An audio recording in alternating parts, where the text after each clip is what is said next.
This is a story about America and the American spirit, a spirit that has grown in great cities, large and small. In towns all across the country, citizens have shown the spirit of community by joining together in a very special project. This program is America at its best, with its effects reaching all the way to the nation's highest office. Volunteer activities and philanthropy play a role, as well as economic incentives and investment opportunities. Look at the marvelous work McDonald's is doing with its Ronald McDonald Houses. These are places, homes really, usually near children's hospitals where families can stay while their children are treated for serious diseases. The spirit is there where it's always been, inside individual Americans.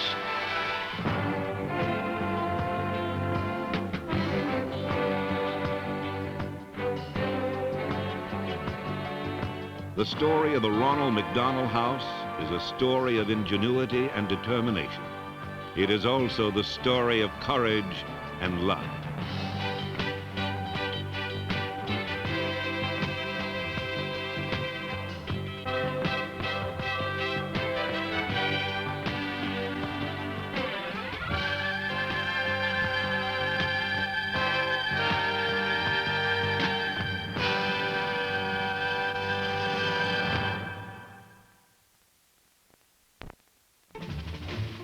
Fred Hill was a tight end for the Philadelphia Eagles, a handsome California blonde with an all-American family. But in 1971, his world was shattered when his 3-year-old daughter, Kim, was afflicted with leukemia. Desperately, Fred Hill looked for help. He found all the help he needed from the Eagles and their owner, Leonard Toes. Toes, with Hill and concerned friends, created the Eagles Fly for Leukemia charity to help Kim and other children with cancer. It inspired activities like the Leukemia Radiothon, jogathons, fashion shows, and dinners helped raise money that went directly to Children's Hospital of Philadelphia.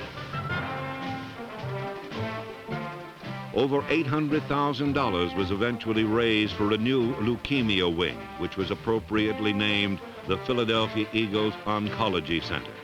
Players like quarterback Roman Gabriel made frequent visits to see the children undergoing treatment. Together, the Eagles and the Children's Hospital were an unbeatable team. I can't mention all the people that have helped, how proud I am to be here and to know when we need something, we only have to tell them in Philadelphia, and somehow or other, people will help us to fulfill our dreams for the children that we take care of. One of Dr. Evans' dreams was the establishment of a facility near the hospital where parents could reside while their children were being treated. Such a place would help families who traveled great distances and had no place to stay. Immediately, Leonard Toes asked Eagles General Manager Jim Murray to look into the possibilities. Murray found the answer with the McDonald's Corporation. Together with local McDonald's operators and the Altman Advertising Agency, they came up with a promotion that would help raise funds for the house. In just 1 week, the Eagles McDonald's Shamrock Shake promotion brought in over $35,000. It helped pay for a home just a few blocks from the hospital, but the house still needed extensive renovation. A local builder named John Canuso, whose own daughter Babe had leukemia, rebuilt and furnished the house with friends, spending over $150,000 of their own. By late 1974, the first Ronald McDonald House was open for families in need. It had been a community venture from the start. Doctors, businessmen, builders, and football players had all joined together to create this dream come true. One athlete who was as active in the project as anyone was Eagles All-Pro linebacker Bill Berge.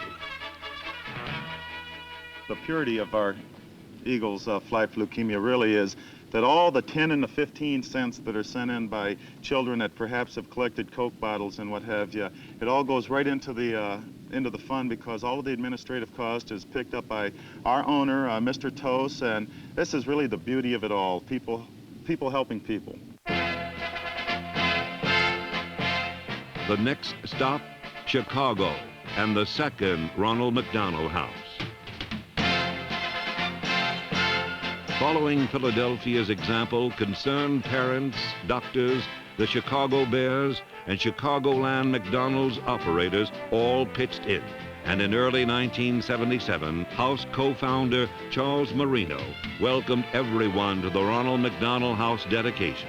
This is the Ronald McDonald House. It's also a home. It's very much a home. It was modeled after the Ronald McDonald House in Philadelphia.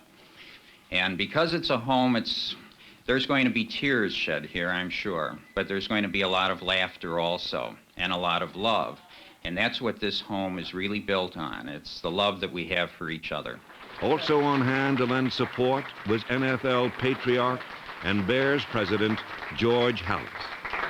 It is a great pleasure to have the Chicago Bears a part of this great human endeavor, especially with this beautiful house, which was acquired through love and dedication. Thank you very much. And then Eagles owner Leonard Tose talked of the future. And let it be understood that this is just a beginning, because, as Mr. Halas will verify, the National Football League is going to become actively interested in this project. And they're always interested in helping children or helping anyone. So I think we're going to see a lot of these houses with the McDonald's help and with help of interested, concerned people like yourself. Thank you. The promise made was a promise kept. Within the next 2 years, over a dozen new houses emerged in communities all across America.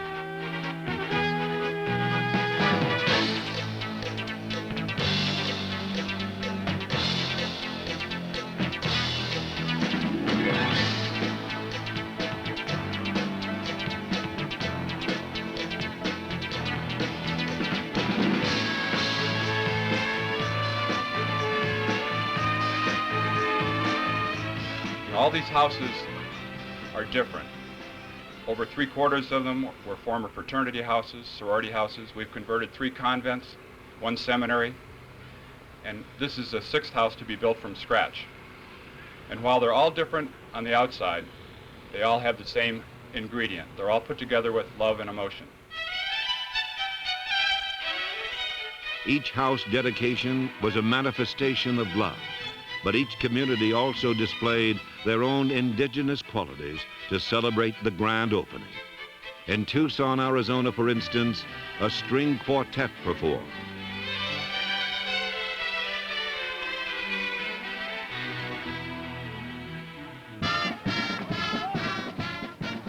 When the Columbus, Ohio house opened its doors, a full-scale marching band entertained.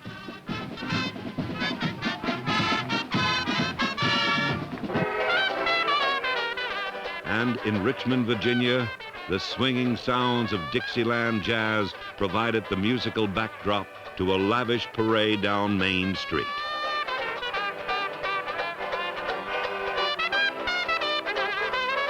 Each city could take pride in its accomplishments, and the same emotions were felt at every level of the McDonald's family.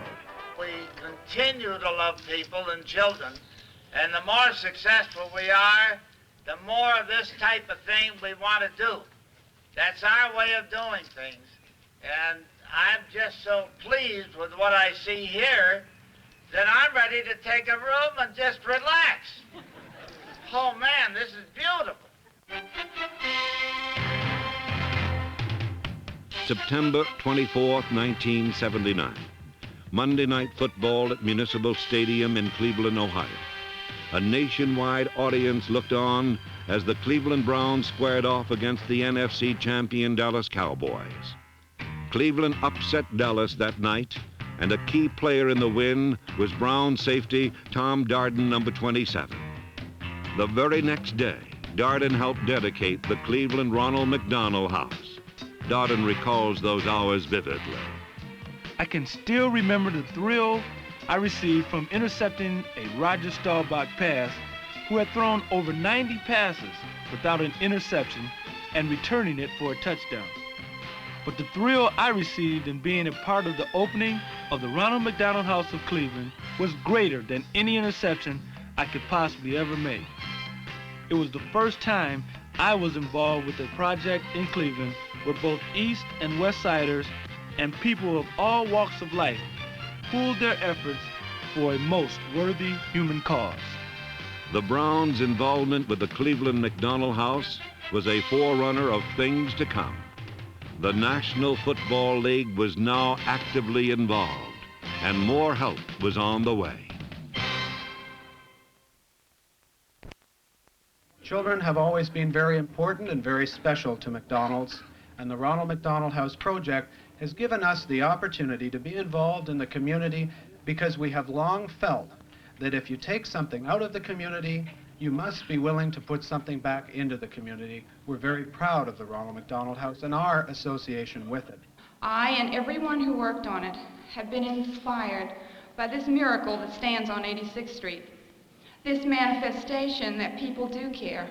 Courtney and I were allowed to spend the night there last night. And it's the most wonderful house I've ever seen. And last night when we went out to supper, Courtney says, "Mama, are we going to go home to the Ronald House?" I said, "Yes, we're going home to the Ronald House." And I hope that this is what it will become, our home. Literally thousands of individuals, directly or indirectly, voluntarily, have contributed their assets and their efforts to create this facility. And the purpose of this facility is to help people whom they have never known and may never meet. They've done it with sweat. They've brushed it into the walls. They've pasted it on the walls. And they've rubbed it into the ceilings and the floors. And I believe as you walk around, you can see it. It's here, whatever love is. If you don't see it here, you'll never see it. These unsung heroes, the carpenters, craftsmen, and interior designers, volunteers in cities all across the country. These are the people whose creativity made each Ronald McDonald House a home.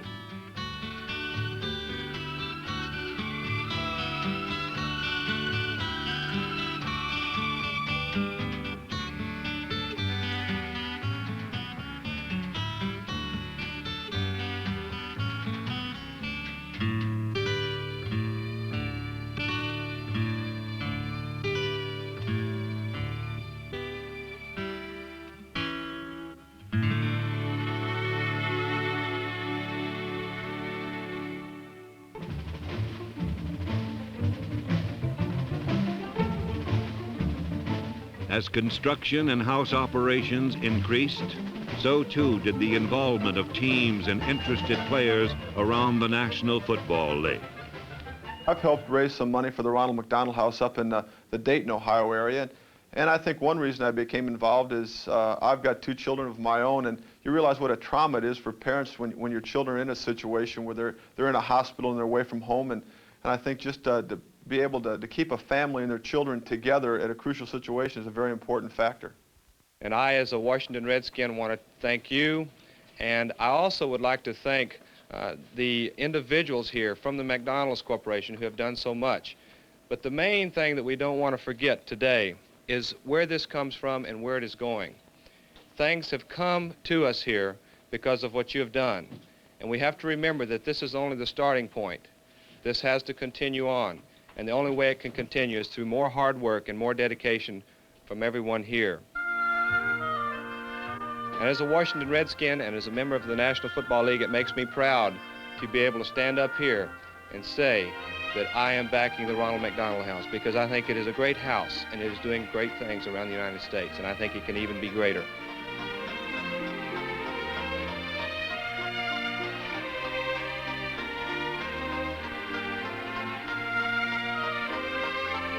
I think all of our clubs are cooperating to try and make the Ronald McDonald Project a special one for the NFL. We have many of our players involved in helping to support these Ronald McDonald houses, and we just want to see them develop until we have them all over the country, and we're just delighted to be part of this new McDonald NFL team. It was no longer just a few teams in a few towns. All around the league, the game's greatest stars lent their support to the Ronald McDonald House. Many teams gave generously with financial assistance as well. In Houston, for example, the entire house was paid for before anyone occupied the premises, thanks in part to a personal donation from Oilers president Bud Adams. And when it came to promotion, there was no better combination than the NFL players and the public relations expertise of McDonald's. Intensive print and broadcasting campaigns made it well known that in the battle against serious children's diseases, McDonald's and the NFL were fighting together as an unbeatable team.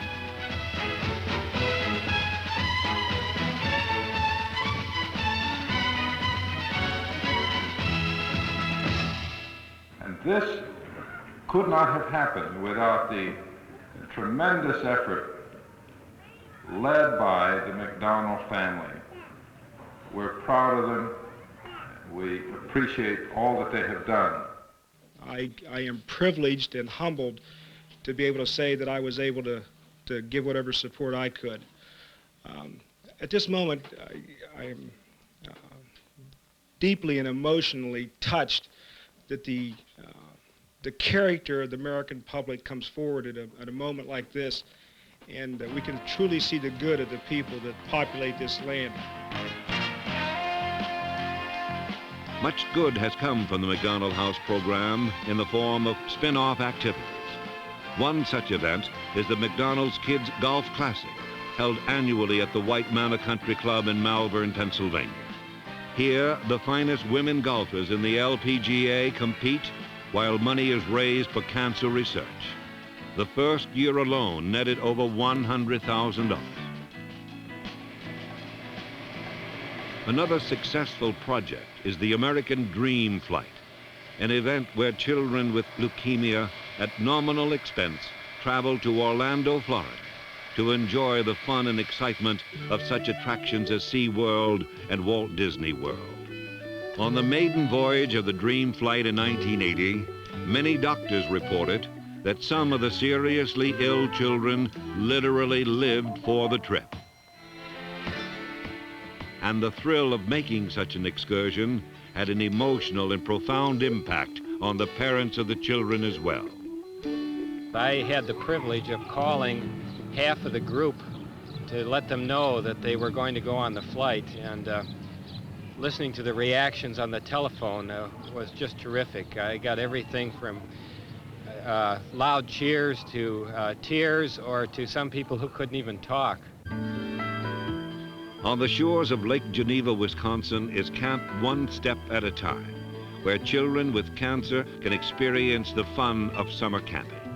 Thanks to first-rate medical assistance headed by camp founder Dr. Edward Baum, the kids can enjoy arts and crafts, baseball and swimming. And the staff is made up entirely of doctors and parents who volunteer their time. For those parents especially, the rewards have been most meaningful.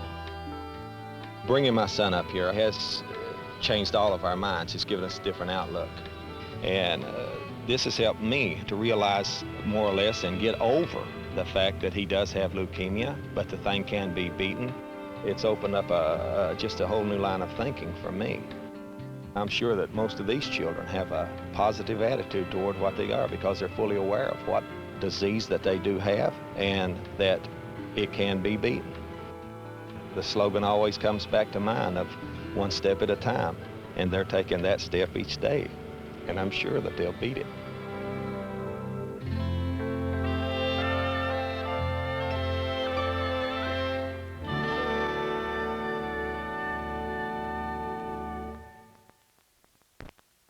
In the past 2 years, I think I've learned more about courage than I knew ever existed. Because many of you, with your hearts aching and heavy, were able to set aside your own troubles and work to do something for others. And that's the beauty of the Ronald McDonald House. My wife and I had a leukemia child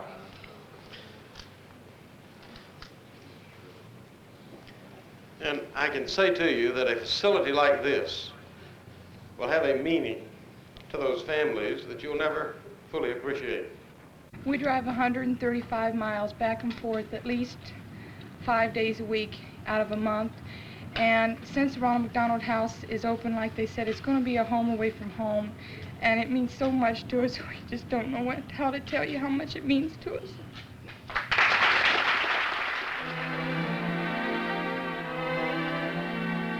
After all the grand dedications and parades, after the football players have made their appearances, after the ceremony is complete, what remains is the Ronald McDonald House, a warm, loving home where families can lead normal lives during difficult times.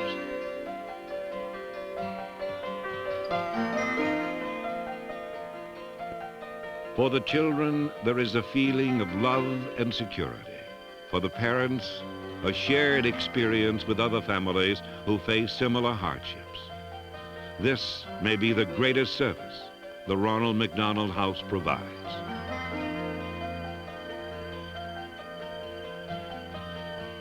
Plans are now in the works for more than 60 new houses in America and in cities around the world.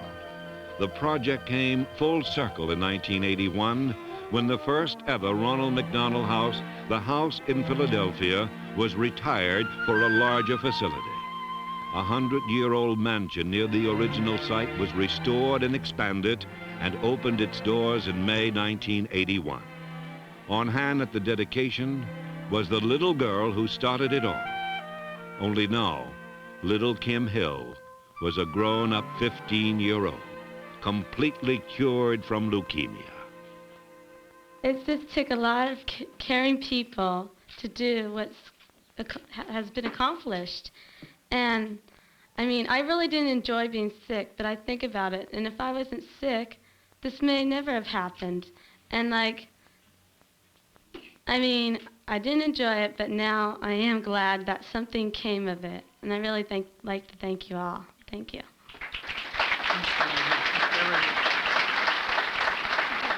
You know, I've learned a lot about life through all this, and I've learned that, you know, God made us in many different ways, but in one way, we're all the same, and that is that we feel happiest when we can give and do other things for other people.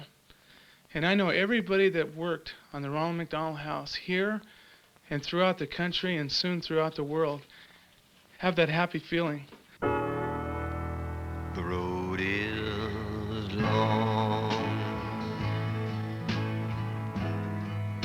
with many a winding turn that leads us to who knows where, who knows where, but I'm strong